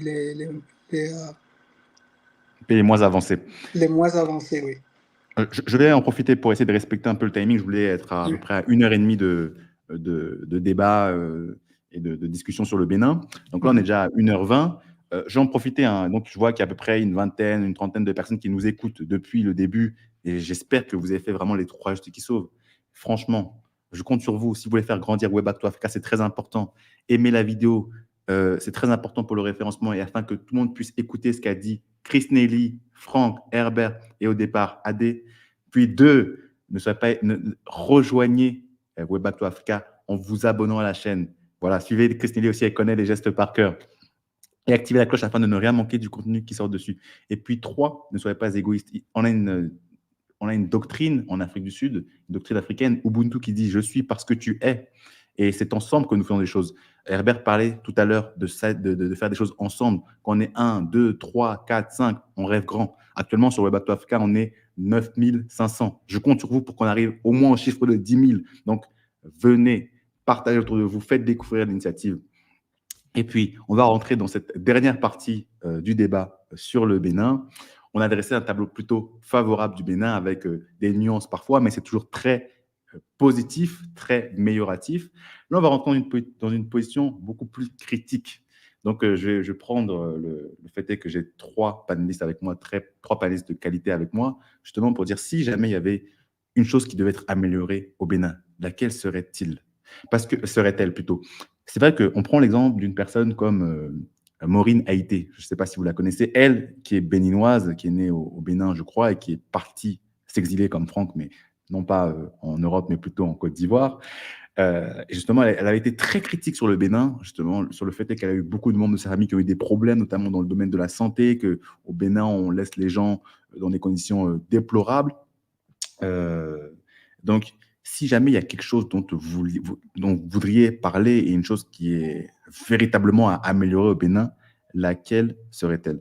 Je vais commencer par notre ami Herbert, puisque lui, il a vraiment été que positif depuis le début. On va voir s'il a quelque chose à dire de critique. S'il n'a rien à dire de critique, alors là, je pense que je ne sais pas si on peut prendre en compte tout son argumentaire, parce que peut-être qu'il est payé, que quelqu'un l'a payé pour venir faire la propagande. Monsieur Herbert. Même pas. Je ne sais pas si tu m'entends.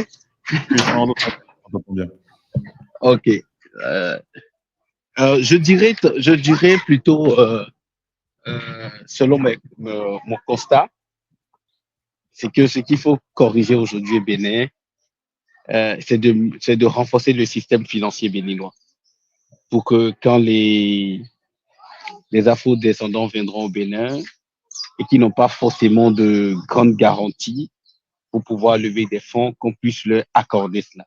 Parce que je crois que c'est une des grosses questions qui n'a pas encore de réponse. Surtout dans la levée de fonds, il faut des garanties, il faut des choses qui doivent prouver, etc. Je crois que on va rendre un peu plus flexible le système bancaire béninois afin de leur permettre quand même de pouvoir lever facilement des fonds. Si je dois dire un truc, je dirais ça. Mais également, je dirais renforcer le système administratif béninois pour que l'accès à l'information soit un peu plus aisé. Que nous renforcions. Vous rejoignez ce que disait Chris Nelly, monsieur Herbert. Ah oui, plus ou moins. Comme le dit le président, le président, on n'a pas encore tout parfait, il nous reste beaucoup de choses à faire, on va continuer de travailler, etc. Ben, je dirais pareil, en fait. Parce que si le système était bien coordonné, Christelle n'aura pas ce souci, par exemple. Donc, il y a un problème qu'il faut résoudre rapidement afin que les gens, depuis leur position, puissent avoir facilement accès à l'information.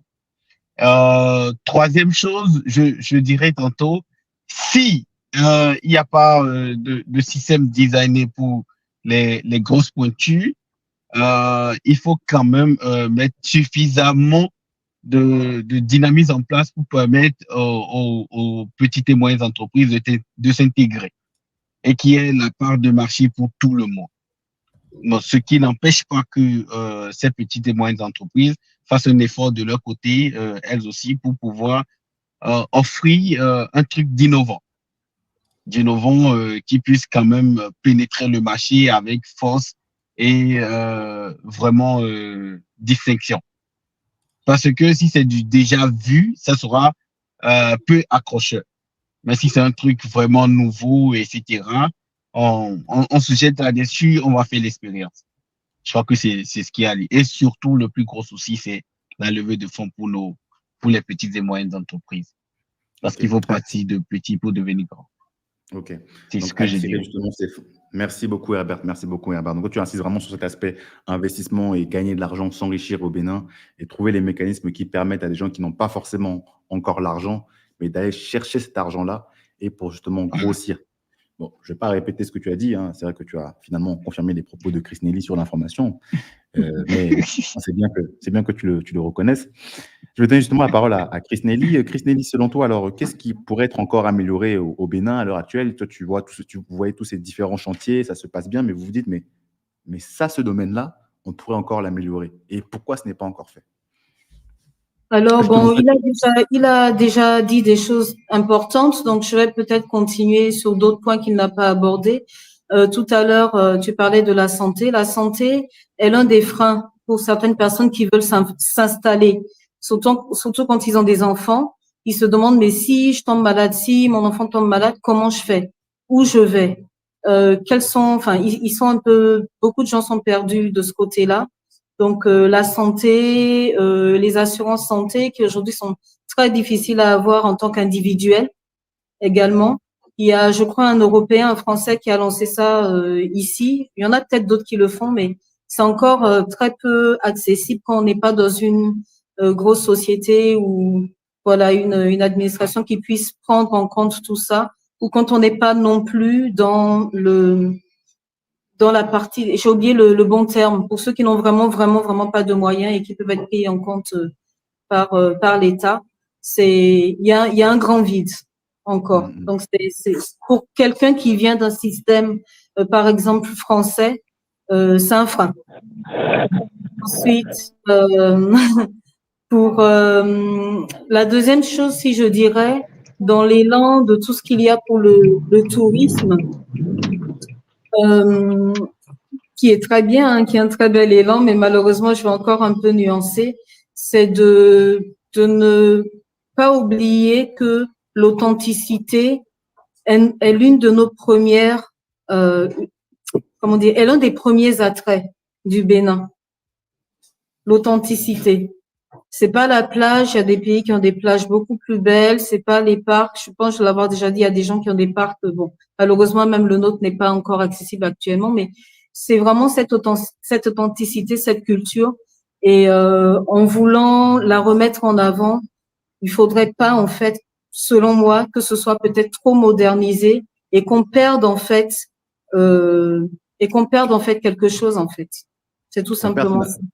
Finalement, en voulant la moderniser, on perd ce caractère authentique. C'est ça un peu On perd vraiment ce caractère authentique. Et souvent, je donne l'exemple d'une dame qui était venue chez moi, qui allait sur la place Tcha-Tcha, je crois, de l'Arbre, aux enchères, et qui simplement faisait un selfie parce que c'était beau, qu'il y avait des fleurs et tout ça. Je suppose que ça va sûrement être plus profond que ça, parce que c'est pas encore fini, je suppose, mais il faudrait vraiment qu'on garde cet aspect authentique et non juste ce côté beau qui fait que les gens oublient peut-être tout ce côté poignant qu'il y avait au départ. Voilà. Très intéressant, très intéressant. Maintenant, si tu me permets, je vais faire une petite parenthèse. Il y a un peu de bruit, Herbert. Il y a un peu de bruit. Je ne sais pas si tu es en train de rouler. Je vais faire une petite parenthèse. Je ne sais pas si c'est Ok. mieux. Vas-y, très brièvement, très brièvement. Oui, je voulais, sur le volet santé, c'est vrai ce qu'ils disent et tout, mais aujourd'hui, il y a un grand centre hospitalier qui est en train d'être développé au Bénin, précisément à Calavi, qu'on appelle CHIC, et effectivement, pour répondre à ces besoins-là, en termes d'accès aux soins, etc. Et le gouvernement oblige tout le monde aujourd'hui à souscrire quand même à une assurance minimum. Donc, je crois que permettez au Bénin d'effectivement planter toutes les bases, d'accord? Et je crois que ça ira. Au niveau de la santé, on a déjà fait, l'hôpital est finalisé aujourd'hui. On est en train de recruter le personnel et je crois que ça sera accessible à tout le monde pour répondre surtout aux besoins internationaux. Parce qu'on remarque qu'il y a beaucoup d'espace au Bénin. Il faut avoir des hôpitaux qui répondent quand même aux normes internationales pour leur permettre de ne pas forcément évacuer à chaque fois pour pouvoir répondre à cette question-là. Le gouvernement a pris cette décision et je crois que c'est finalisé. Je pourrais permettre à Denis de faire une visite également parce que j'ai des amis qui travaillent là-bas. Je veux quand même qu'elle voit autrement. Un autre exemple, le marché de gros. Je ne sais pas si elle a vu. Le marché de gros pour désengorger le plus grand marché de l'Afrique de l'Ouest qui est dans Topa aujourd'hui pour permettre de vraiment catégoriser les choses que nous faisons au Bénin. Nous sommes en train de réellement travailler à améliorer tout cela. Donc, comme elle est au Bénin, je voudrais personnellement m'engager à lui faire visiter tout ce qui est en train d'être fait pour qu'elle soit un témoignage pour les autres et pour que les prochaines fois, elle dise j'ai vu ceci, j'ai vu cela, j'ai vu ceci. Je vais m'engager personnellement. Herbert s'est engagé sur beaucoup de choses. Tellement il s'est engagé, les gens disent mais comment contacter Herbert SVP? Mail, contact.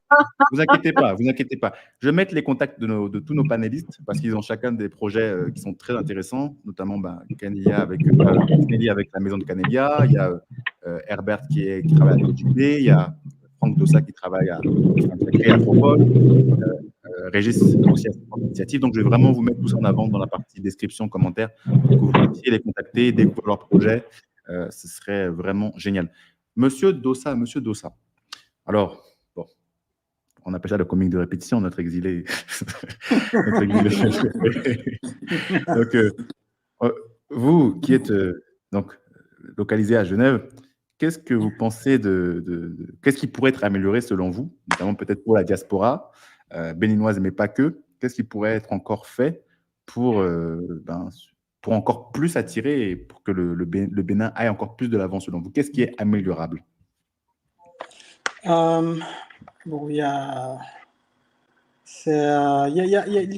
pas mal. Je crois que ce qui est intéressant aussi en Afrique, c'est le fait que c'est un terrain vierge, que tout est en construction. Ça veut dire que tous ces problèmes sont des opportunités pour créer des solutions et apporter une valeur ajoutée. En termes de l'attractivité ou de l'accès pour la diaspora, je pense qu'il y a pas mal encore à faire. Au niveau de... En fait, je ne vais pas être trop critique, mais je pense que la politique gouvernementale n'est pas encore assez orientée vers la diaspora en elle-même. C'est vrai qu'il y a beaucoup d'intérêt sur les afro-descendants, mais je pense que pour les Béninois de la diaspora, je n'ai pas senti... c'est un retour que j'ai eu d'autres personnes aussi. On ne sent pas vraiment une réelle préoccupation envers ces Béninois de l'extérieur. Et je pense qu'il y a beaucoup à faire sur ce point. C'est vrai qu'il y a eu des efforts autour de tout ce qui est institutionnel, avec l'association des élus béninois de France, l'association des médecins béninois en France. Donc ce genre d'initiatives beaucoup plus institutionnelles ont été faites, mais je pense que pour les Béninois de la diaspora qui veulent investir, qui veulent entreprendre, il y a du travail à faire au niveau de... je ne veux pas nommer des ministères, mais je pense que les institutions qui s'en chargent ont beaucoup de travail à faire pour vraiment saisir cette opportunité. On est dans la diaspora, on se plaint d'être maltraité, on se plaint du sort de nos pays, et on a beaucoup à offrir à nos pays. Et je pense que nos pays aussi doivent prendre la mesure de ce potentiel, que ce n'est pas juste les remittances, les transferts d'argent qu'on peut apporter, mais aussi des compétences de l'investissement. Sinon, je voulais rebondir sur le côté investissement. Je suis d'accord avec Herbert, c'est quelque chose sur lequel il faut travailler. Si le Bénin arrive, ce serait bien parce que je ne connais pas de pays qui a réussi. Il y a eu des efforts au Sénégal, en Côte d'Ivoire, où il y a des structures qui ont été créées pour ce genre d'initiative. Mais dans tout ce qui est initiative de diaspora, il n'y a pas de pays qui se soit démarqué avec une réussite sur l'investissement, l'accès à l'investissement pour la diaspora.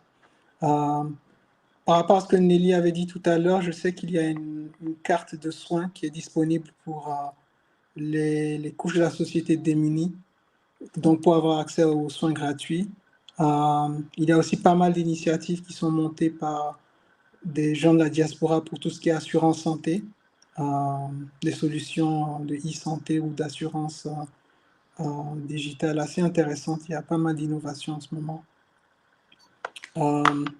Donc, ce qui peut être amélioré, je pense que des initiatives comme celles qui sont en cours sont bien, mais il faut aussi attirer donc les propositions de gens de la diaspora, de gens sur place qui veulent monter et apporter leur pierre à l'édifice. Parce que le gouvernement ne peut pas tout faire. Et le gouvernement a besoin des contributions de toutes ses compétences et de tous ses fils et filles.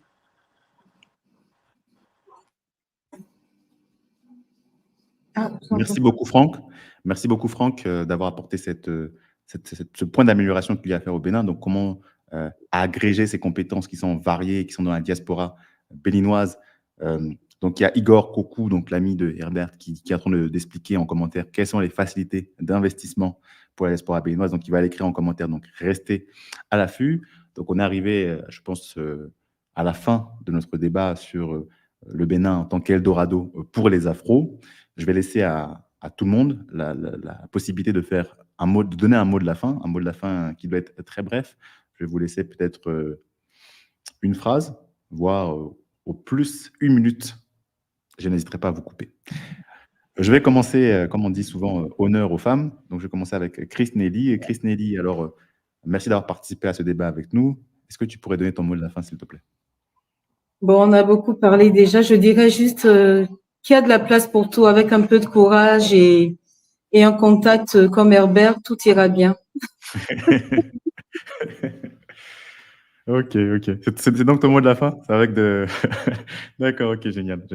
Est-ce qu'il y a quelque chose que tu voudrais dire peut-être sur la maison de Canelia, des choses un événement que vous organisez prochainement et que tu voudrais partager avec les gens qui nous écoutent ou pas véritablement? Bon, sur la maison de Canelia, bon, c'est vrai, pour ceux qui connaissent pas, je le dis très, très brièvement, c'est une maison d'hôtes en restaurant, axée sur la mise en valeur de tout ce qui est local, manger local, faire sa décoration locale, faire des aménagements locaux, etc. Donc, vraiment, essayer de booster cette économie à mon petit niveau et en se disant tout simplement que si tout le monde faisait pareil, beaucoup de choses iraient beaucoup mieux. Voilà. Donc, en ce moment, il y a des grillades comme tous les dimanches. N'hésitez pas. Voilà. N'hésitez pas à aller manger des grillades ce dimanche, après avoir écouté le live pendant plus d'1h30.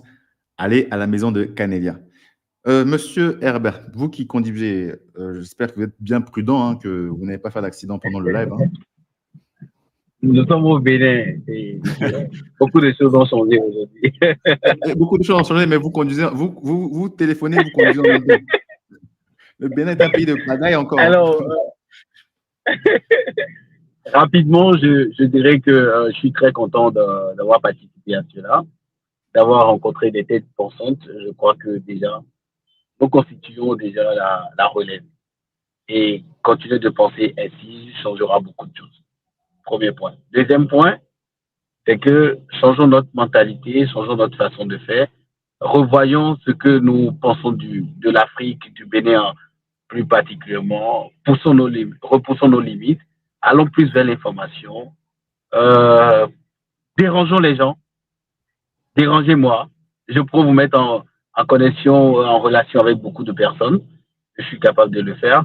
Et je crois qu'aujourd'hui, sortons du mythe, l'Afrique est comme ci, l'Afrique est comme ça, et l'Afrique est ci, il n'y a pas ci, il n'y a pas ça. Tu comprends? Il y a beaucoup de choses qui ont changé, il y a beaucoup de choses qui ont évolué. Et ne croyons plus à nos amis directs, ils n'ont peut-être pas l'information. Sinon, ils n'ont pas la bonne information. C'est ce que je dirais pour finaliser. Et envoyez-moi la localisation, Madame Nelly. Je serai là tout de suite. Après Ouais. mes allers-retours. La Je maison viendrai de pas Camélia. avant. Donc, située à Fidjé Rossé. Je sais Non, pas. Je viendrai aujourd'hui. il peut aller à Et je l'information, vous il apporterai trouvera ma tout carte ça dans la maison de personnellement. Camélia.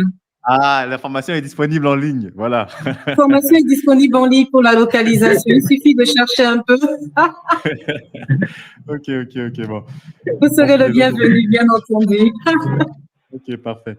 Monsieur Dossa, comme on dit souvent en anglais, vous qui avez fréquenté Londres, the last but not the least. Alors, monsieur Dossa, quel serait votre mot de la fin, s'il vous plaît? Mon mot de la fin serait de rebondir sur ce que Herbert a dit et de dire que le Bénin est en chantier.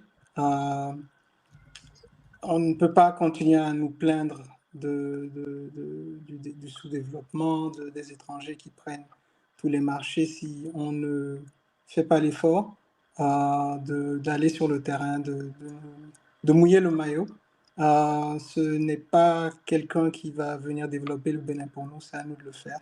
Et donc j'invite tout le monde à prendre leur courage à deux mains et faire l'expérience du retour et de venir explorer ensemble les opportunités qu'offre notre beau pays. Benin is the place to be. Ah, ok, on finit sur ces mots. Benin is the place to be. Definitely. Benin is the place to be. Definitely. Ok. Génial. Ne partez pas encore. Hein. C'est pas encore fini. Je vais inviter encore les personnes qui nous ont suivis jusqu'à là à faire les trusts qui sauvent. C'est très, très important. Si vous voulez que d'autres personnes puissent bénéficier de cette information, qu'ils puissent écouter ce qu'a dit Chris Nelly, Herbert, Adé, Franck, aimez la vidéo Way Back to Africa. C'est très important. Ça, c'est le 1. Aimez la vidéo. C'est très important pour le référencement. 2. Chris Nelly, est-ce que tu te rappelles du numéro 2? Qu'est-ce que c'est? Partager. On peut dire ça. Non, c'est le 3, ça. C'est le 3. C'est le 3, mais c'est déjà bon. On peut dire partagez la vidéo autour de vous. Ne soyez pas égoïste. Ne gardez pas l'information que vous avez eue dans cette vidéo pour vous seul. Et puis, 3, si vous n'êtes pas encore abonné à la chaîne Way Back to Africa, Abonnez-vous. Abonnez-vous. Voilà, abonnez-vous. Activez la cloche pour ne rien manquer du contenu. N'hésitez pas à dire aussi en commentaire ce que vous avez pensé de cette vidéo qui, pour moi, malgré le fait que je connaissais les différentes personnes qui sont intervenues, j'ai encore énormément appris sur le Bénin et puis sur l'Afrique en général. Donc, merci à vous trois. Je ne sais pas si tout le monde parle fond ici. Peut-être que d'autres parlent d'autres langues que le fond. Comment on dit au revoir en fond? Est-ce que M. Herbert est le seul phonophone? Est-ce que M. Dossa, est-ce que vous savez comment on dit au revoir en fond? Je dirais pas au revoir, je dirais bienvenue. Bienvenue, d'accord. Bienvenue, d'accord. Ok. Wesson, donc c'est bienvenue au Bénin parce que c'est une invitation à tous ceux qui hésitent, tous ceux qui sont intéressés à venir. Ok, génial. Donc, tu as dit Wesson, donc on dit en langue Mina aussi qu'on partage avec que vous partagez avec le Togo. Il y a Chris Nelly qui a dit un autre mot qu'on dit également en fond. Donc, quel est ce mot-là, Chris Nelly? Non, là, j'ai dit quoi? Bon, là, c'est en fond toujours. Soyez les bienvenus. Bonne arrivée. Voilà. Et puis, Herbert, donc je vais te laisser le dernier mot pour dire au revoir. Comment tu dirais au revoir en fond? Monsieur Herbert, votre micro. Ok, le temps que Herbert... Ok, il a déverrouillé son micro. C'est bon. Oui. Comment on dit au revoir en fond? On va finir cette interview justement sur au revoir en fond et en mina. Eizani. Ça, c'est en mina. Mais comment on dit en fond? Et d'abord. Eizani. Au Voilà. d'abord. Ok, Quelqu'un lui a dit que c'est pas au revoir, c'est à très bientôt. À très Donc, bientôt. on vous fait Effectivement, à très bientôt. On va se Voilà. revoir bientôt. Effectivement, on se reviendra bien. Voilà. Voilà, c'est vrai. On va se revoir bientôt, notamment peut-être au Bénin, pourquoi pas. Donc, merci encore à tous les trois. Merci à toutes les personnes qui nous ont écoutés durant ces plus de 1h30. N'hésitez pas à nous rejoindre sur Web Actu Africa. Je mettrai en commentaire les différentes pages de nos panélistes. Et puis, je le répète, à très bientôt. Et Zinde.